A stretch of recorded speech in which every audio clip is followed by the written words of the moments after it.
Alors, bienvenue dans le royaume intérieur. Je suis Julie Deka. Alors, vous m'avez beaucoup manqué, vous savez. Et c'était mon anniversaire le dimanche passé, le 12 juin. C'était mon anniversaire et j'ai fait un petit voyage. Donc, c'est pour ça que j'étais absente. C'est vrai que j'aurais dû prendre le temps pour quand même faire, pardon, pour faire quelque chose. Mais bon, je me suis dit, il y a quand même assez de vidéos sur le site. Nous avons quand même beaucoup de publications dont il y avait de quoi nous entretenir, que ce soit celui-ci et d'autres vidéos, surtout les conférences. Alors, donc, comme je dis, si tu me regardes pour la première fois et que tu n'es pas encore abonné, allez faire-le dès maintenant. Et surtout, le faisant, n'oublie pas d'activer la cloche de notification afin d'être avisé automatiquement lors des prochaines publications. Comme je dis, nous sommes en train de lire le livre Ta foi et ta fortune par Neville Goddard, le chapitre 5. Qui es-tu? La première phrase de ce livre, le premier paragraphe qui est juste une phrase, stipule ceci, que la foi, ta foi en Dieu est mesurée par la foi que tu as en toi-même. Et c'est tellement puissant parce que ça va jusqu'aujourd'hui, la même chose. Parce que Dieu est l'unique. Parce que lorsque tu commences à comprendre que ton jeu est Dieu, que le jeu est la conscience, est égal au Christ, est égal au Seigneur Jésus-Christ et est égal à Dieu, bien sûr que la foi en ce Dieu est aussi la foi en toi-même. La foi en Dieu te donne une certaine confiance en toi. Et je vais ajouter pourquoi, parce que nous vivons dans un monde. En fait, quelques minutes après, j'ai pensé que j'allais dire que, en fait, c'est les gens du continent dans lequel moi je suis, par la porte par laquelle je suis arrivée dans le monde, parce que je suis citoyenne du monde, je l'espère toi aussi, on avait une certaine façon de croire à l'ennemi, au diable. Mais ici, c'est partout en fait. Lorsqu'on ne sait pas cela, on pense que c'est seulement là où je suis née. Non, c'est partout. Je veux dire, chacun le dirait de son côté en fait, pensant qu'ailleurs c'est mieux. Non, dans le monde, dans l'humanité tout entière, il y a le chaos total. Que ce soit le vaudou, que ce soit l'occultisme, que ce soit, je ne sais pas, et il y a plein de choses. Il y a trop de noms là-dedans. Mais chaque ethnie, chaque groupe de population a sa façon de croire. Mais en fin de compte, c'est la même chose. Il n'y a pas de changement. C'est exactement la même chose.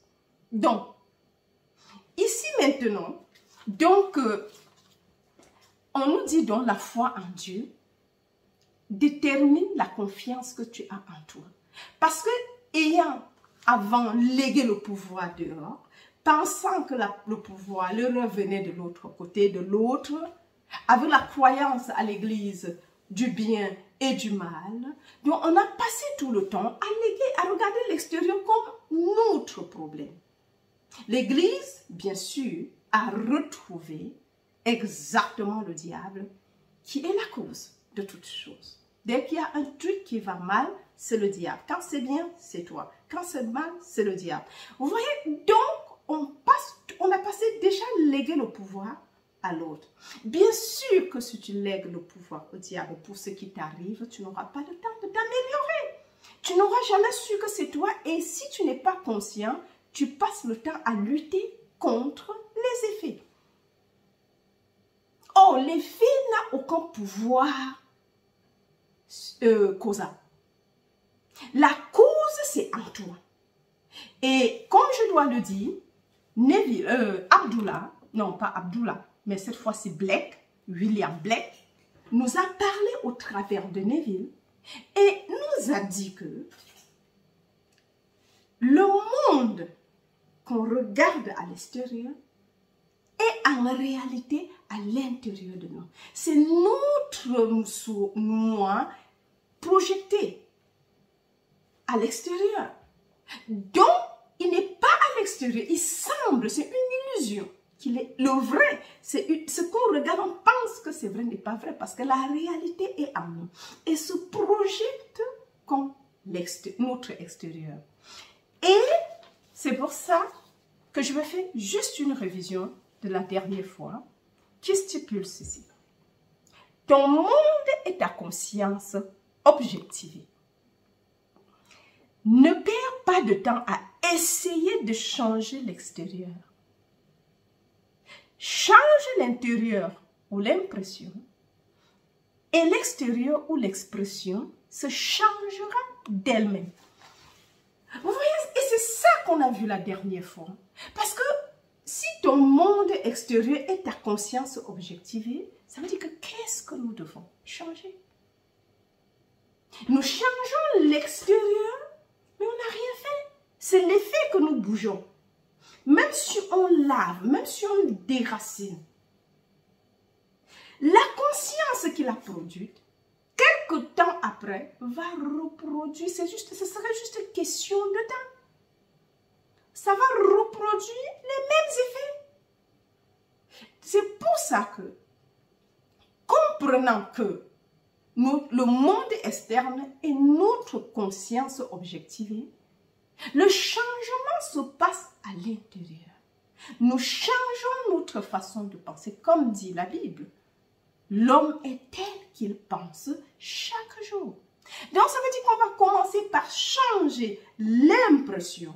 Et nous avons eu, avec le secret et dans le ressenti, toute une série d'explications avec l'imprimante qui est universelle et qui est impersonnelle, qui imprime toute chose. Ça veut dire que quand tu lances l'impression, comme dans l'ordinateur, c'est ça qui sort de l'autre côté, visible comme l'impression. Comme l'expression. Donc l'impression est interne, mais l'expression est le résultat.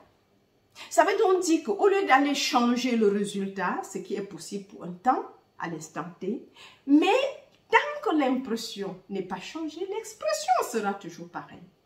Jusqu'à ce qu'on comprenne. Donc, je crois que c'est expliqué et c'est clair parce que c'est ça le combat que nous devons mener.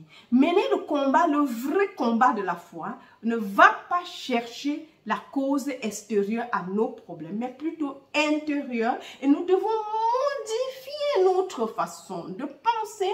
Nous devons modifier l'impression pour avoir une autre expression.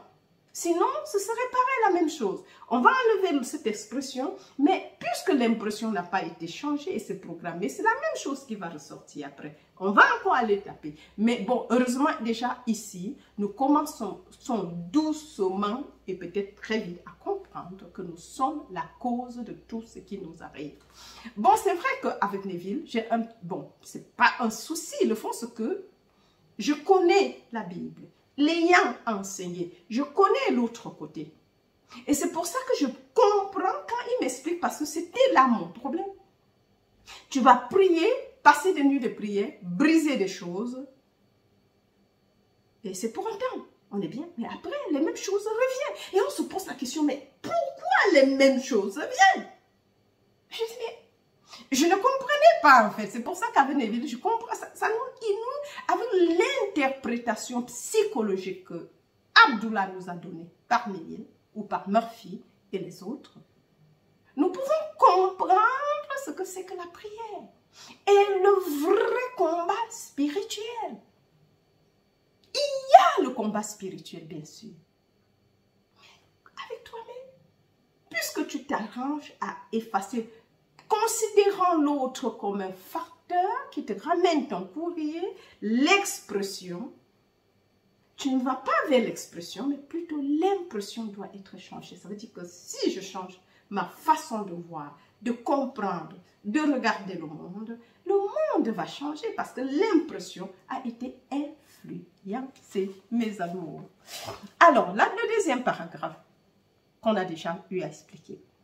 Lorsque la vérité de cette déclaration t'apparaîtra, tu sauras que tu as trouvé la parole perdue ou la clé de toutes les portes. Waouh! Encore. Lorsque la vérité de cette déclaration t'apparaîtra, tu sauras que tu as trouvé la clé perdue ou la clé de toutes les portes que je nommerai ici la Master Key. Il y a Charles Hannah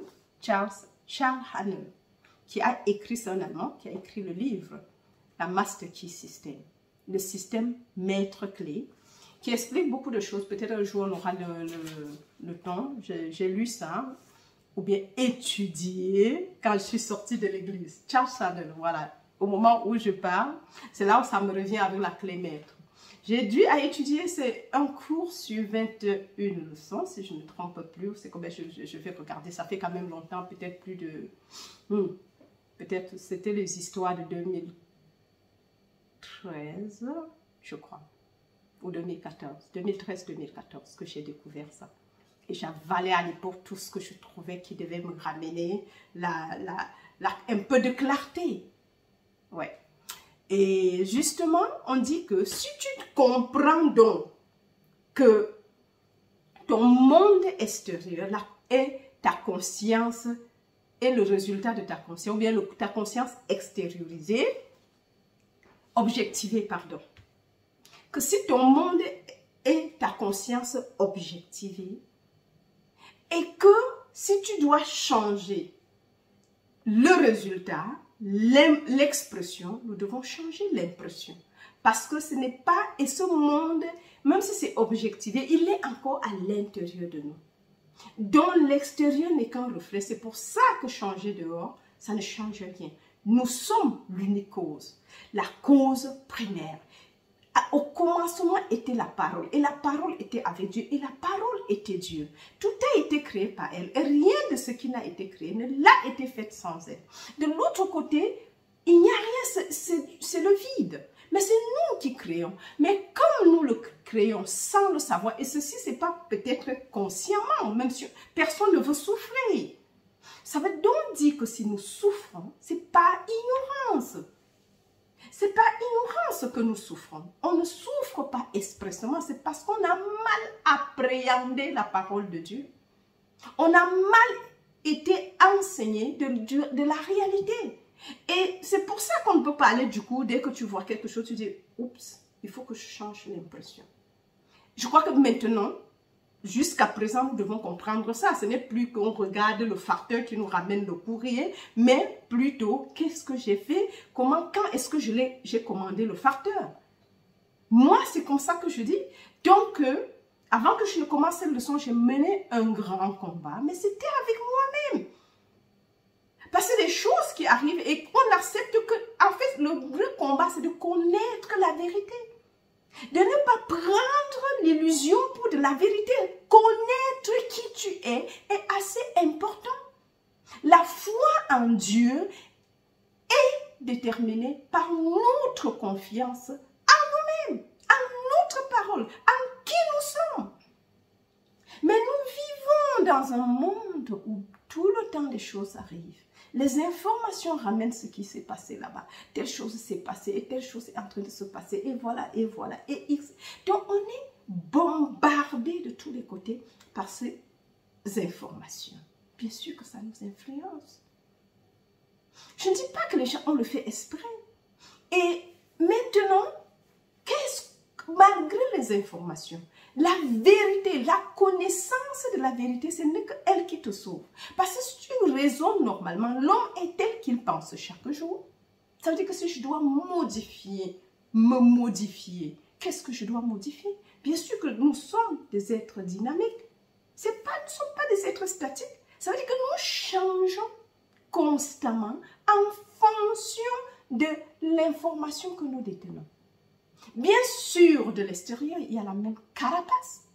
Mais à l'intérieur, en réalité, c'est changé. Parce que le fond, c'est parce que nous ne regardons pas la vibration, la fréquence de vibration sur chacun. C'est pour ça, les gens qui sont spirituellement comment on dit, développées ont une certaine fréquence. Mais bien sûr, l'aura, comme on dit, ça affecte l'aura. Et il y a des personnes, en leur compagnie, tu es tellement jovial, bien, et tout. Mais d'autres, mais tout dépend du degré de la... Et parfois, tu ne vois pas, mais si tu t'assois avec la personne, dans les commentaires, dans la parole, et vous échangez, c'est là où tu vas comprendre ça. Tu vas remarquer. Déjà, l'atmosphère sera autre. Parce qu'il n'y a pas de lutte. Parce que c'est la confiance, c'est l'amour inconditionnel. C'est la vie impersonnelle. Vous ne luttez de rien. Tu me dis, je veux prendre. Je dis, mais prends. Parce que ma conscience, c'est pour ça que la vraie richesse doit se passer. C'est une prise de conscience que nous sommes le jeu et la substance de toute forme. Et que tout ce qui est dehors existe déjà à l'intérieur de moi. Il y a quelqu'un qui me posait la question, qu'est-ce que j'ai manifesté? En fait, manifester, ce serait cette prise de conscience, de laisser la source se déverser en tant que ma vie, en tant que mon être, en tant que mon bien apparent. Tout est, si Dieu est tout, ça veut dire que tout est Dieu. Et si tu réussis, parce que le travail sur ce chemin spirituel, c'est de pouvoir accepter l'union, l'unité, l'unique, le seul. De pouvoir l'intégrer, de pouvoir comprendre qu'il n'y a pas deux, mais qu'il y a un seul. L'unique. Et que le vastement, tout ce qu'on voit est à nous.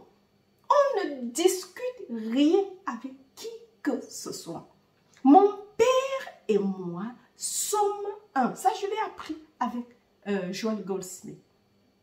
Et si mon père et moi sommes un, ça veut dire que tout ce que le père est, je le suis, et tout ce que le père a est à moi. Ça veut dire le manque n'est pas là. Maintenant, bien sûr, que les autres étapes, c'est d'abord cette compréhension. La compréhension surnaturelle. Et la Bible me dit, cherche premièrement le royaume de Dieu et ce qui est juste à ses yeux. Et toutes les autres choses te seront données par-dessus le marché. Donc, c'est que la source jaillisse. Oh, parce qu'on est dit, si tout ce que le Père a est à moi et que tout ce que le Père est, je le suis parce que nous sommes un. Et on dit que la terre tout entière, qu'on cherche à manifester des portions, est à Dieu. Ça veut dire que toutes les maisons du monde sont à moi. Toutes les voitures du monde entier sont à moi. Tout ce qui est sur la terre m'appartient. L'or, l'argent, tout ce que le sous-sol est à moi. Si je suis unie au Père, c'est ça qu'on doit comprendre. Et lorsqu'on a manifesté, maîtrisé, absorbé la vérité, on disparaît et on laisse tout ça être, bien sûr, ça commence à monter comme apparemment les bambous, la culture des bambous en Chine. Les bambous, on ne les voit pas. Ça prend des années, mais souterrain, pour grandir. Mais dès que ça commence à sortir, on doit déjà manger. C'est comme les champignons. Mais la culture, le plus grand truc est invisible. Mais c'est ce que nous devons savoir parce que cultiver la mentalité de l'abondance. Et c'est ça qui est la vraie. La mentalité de l'abondance. Et lorsque nous l'avons cultivée, c'est ce qui sera pour nous. Donc, j'ai juste fait ici la clé maître. Donc, la prise de conscience que notre monde dehors est notre conscience objectivée. Et que pour le changer, nous devons changer l'impression. C'est-à-dire à l'intérieur, la conscience, la façon de penser. Automatiquement, l'expression sera le changement, bien sûr, parce que ça prend à la cause, à la source, qui est la cause de l'objet de l'expression. Ce n'est pas l'expression qu'on doit changer, c'est ce qu'on fait toujours. Mais on change la cause. Et dès que la cause est modifiée, la sortie est autre chose. Ça ne peut plus être la même chose. Et c'est pareil pour notre corps. C'est comme ça que la santé va venir. C'est comme ça que les amis vont venir, de nouveaux amis, toute autre chose. Parce que nous avons compris l'essentiel. Mes amours. Donc, et c'est ça que Neville appelle la clé maître, qui nous ouvre toutes les portes. Parce que c'est quand tu crois que c'est impossible, c'est ce qui sera. Mais ce n'est pas parce que c'est impossible. Si tu crois que c'est rare, il le sera pour toi. Pas parce que c'est rare, mais parce que l'intérieur dit c'est rare et l'expression dit c'est rare. L'impression dit c'est rare. Donc l'expression suit. Et c'est ça qui est ton monde objectivé. Car nous sommes des êtres dynamiques, comme j'ai toujours dit, spirituels. Or, le vent souffle comme il veut, il va où il veut, et vient d'où, et personne ne sait comme il veut, quand il veut. Mais personne ne sait d'où il vient et où il va. Nous sommes ces êtres. Nous sommes spirituels. Nous sommes des esprits et ce corps. Bien que nous avons taxé de chair et de sang, n'est pas de chair et de sang. Et même si ce l'était, c'est l'esprit.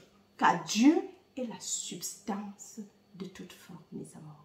Et ça, c'est important de comprendre parce que quand on a compris, nous commençons, et c'est là la base de la modification.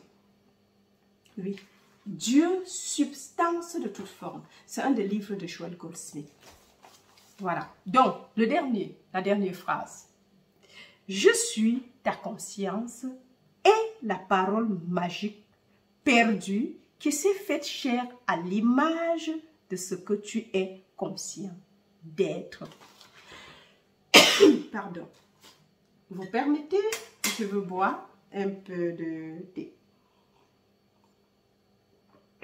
Alors, je suis ta conscience, la mienne, Dieu, la conscience d'être et la parole magique perdue qui s'est fait chair à l'image de ce que tu es conscient d'être.